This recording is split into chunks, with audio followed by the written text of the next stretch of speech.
On Saturday morning, River Nyamwamba burst its banks, killing at least 2. Minister Kabyanga, while assessing the magnitude of the damage, noted that government through the office of the Prime Minister will quickly come in to ascertain the situation. I am going to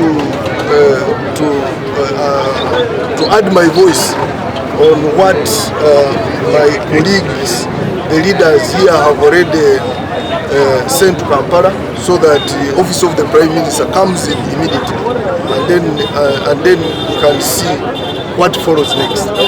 But I think the long term is to build back the bunkers which were protecting the river from flowing into the settlements. That's what we can do right now.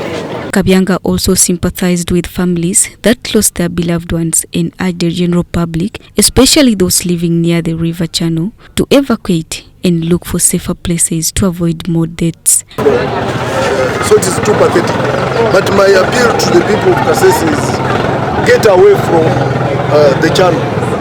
Let us evacuate people from the channel, at least 200 meters from the channel, because we can't know what will happen at night. As soon as the volumes now increase, it will be another story altogether. The LOC3 chairperson of Nyamwamba division in Kasese municipality, Kasereka Pimako, noted that the silting of River Nyamwamba downstream would be the immediate measure of rescuing people's lives and property. Once the silting is done there wouldn't be any other problem. Manager Red Cross also expressed concern over poor hygiene and lack of safe water, which may result in 2 diseases to the affected persons. We have seen some latrines completely submerged, and then people have nowhere to use.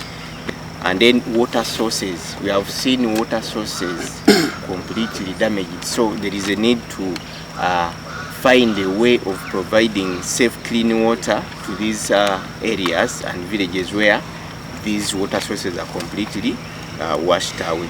However, police in Kasese have also warned the public from using footbridges which have been affected by the running water. Also, especially need to warn people against standing on the bridges, because many of these bridges are now weakened. Since 2013, Kasese District has gradually experienced disasters which have claimed lives of the people and property destroyed. Charity Marion Imnat and Moses Muthabali for UBC News.